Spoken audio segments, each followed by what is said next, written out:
Hey, 42 here.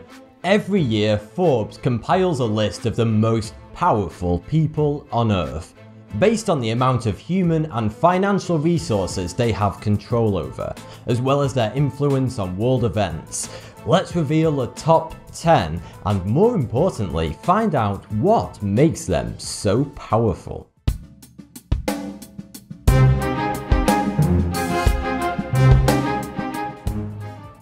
First up at number 10 is David Cameron, current Prime Minister of the United Kingdom. The United Kingdom is the 6th wealthiest country on Earth, which is quite impressive when you consider its relatively small size and population. But what really makes the United Kingdom, and subsequently David Cameron, so powerful is its strong relationship with some of the most powerful and wealthiest nations on Earth, such as Iran, Canada, New Zealand, Australia, and most of Europe. But of course, the UK's closest ally is the United States of America. The two nations have a special relationship. Seriously, that's actually what it's called.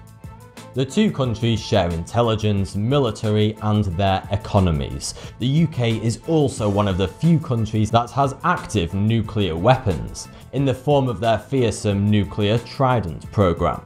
A chunk of David Cameron's power was almost lost in 2014, when Scotland came close to gaining independence in the Scottish referendum. But voters narrowly kept Scotland as part of the UK, retaining Cameron's number 10 spot. At number 9 is a joint entry from the world of business. Both tied for 9th place are the founders of search engine giant Google, Sergey Brin and Larry Page. Their company, Google, is unarguably the most influential company of the digital era. Maintaining the majority share in online search, Google has the unbelievable power of being able to curate the internet. Google are also buying up big companies left, right and centre. In fact, since 2001, Google has purchased companies at a rate of 1 per month. Most notably YouTube, DoubleClick, Nest and Makani Power. Google also owns the Android mobile operating system. More than 1 billion devices around the world run the software. They also have their highly secretive Google X Research Labs, which is responsible for bringing future technologies to the present day, such as self-driving cars, Google Glass, and more recently, their Calico program, which is working on curing diseases such as cancer and Alzheimer's and massively extending people's lifespans. At 8 is Mario Draghi, hilariously nicknamed Super Mario. He is the president of the European Central Bank. It's easy to see where all his power comes from when you consider that he is in charge of a company that manages the economies and financial unities across 18 different countries in Europe, which is the world's wealthiest continent. It's also worth noting that Mario was previously managing director of Goldman Sachs International. At number 7 is Microsoft founder Bill Gates. There's no arguing with his place on this list, since he is the wealthiest person in the world, worth an estimated $76 billion. But good old Bill Gates is using his power in the best possible way. Since 2000, his charity, the Bill and Melinda Gates Foundation, has given an astonishing $30 billion to charity, making him the most generous philanthropist in history. He has also inspired hundreds of other wealthy individuals to donate their fortunes to charity. At 6 is Janet Yellen. She is head of the Federal Reserve Bank, the central bank of the United States. Arguably the most influential bank in the world, with $4.48 trillion in assets. She is the first female to hold the prestigious position. Next up is Angela Merkel. She is Chancellor of Germany. Germany is an economic powerhouse and the 4th wealthiest country in the world. Being head of the German government also gives her tremendous power over the rest of Europe. Most recently, she has been using her enormous power to fight back against ISIS and to deter Russia's threats against the Ukraine. At number 4 is the spiritual leader to 1/6 of the world's population. That's 1.2 billion people. Pope Francis. Possibly the most open-minded leader of the Roman Catholic Church to date. He shocked the world when he said that the theories of evolution and the Big Bang are true. And he made history when stating, "Who am I to judge?" when asked about his views on homosexuality.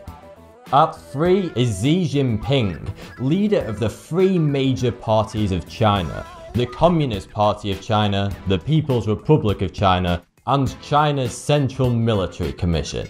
He is informally referred to as China's paramount leader, essentially making him leader of the world's second wealthiest country, China. Some say he is the most powerful Chinese leader since Mao Zedong. At 2 is Barack Obama, officially the most famous person on this list. Obama is the 44th and current President of the United States, and the first African American to hold the position. The root of his power is quite simple. America is the wealthiest nation on Earth, with a GDP of $17.5 trillion. It also has the world's largest and most deadly military, as well as ties to a handful of other powerful countries. Despite all his power, he has been rapidly losing support amongst the American people during his second term in office, because of a handful of events. But most notably, Obama has increased the national debt of the United States by almost 70% since he took office. But the United States remains the world's most influential nation, easily justifying Obama's place on this list. And finally, at number 1 is Vladimir Putin. Vladimir is the president of Russia, the largest country in the world by landmass. He has a remarkable grip on power. He became Prime Minister of Russia in 1999, switching between President and Prime Minister in the years since, eventually settling on President in 2012, effectively making him leader of Russia for the past 16 years. But what makes Putin more powerful than Obama? Well, when Obama wants to make an important change, he has to drag his feet through Congress. Putin, on the other hand, can pretty much do whatever he wants, when he wants. He heavily exercised this enormous power throughout 2014, most notably annexing Crimea, starting a proxy war in Ukraine, and landing a $70 billion gas pipeline deal with China, which keeps European energy in a frustrating chokehold. Basically, when other leaders such as David Cameron and Barack Obama want to exercise their power, they have to fight their way through hordes of political hurdles. Putin simply does what he pleases. And when he does decide to exercise that power, it's usually an enormously powerful and controversial act that makes headlines worldwide. Thanks for the view, subscribe for more 42.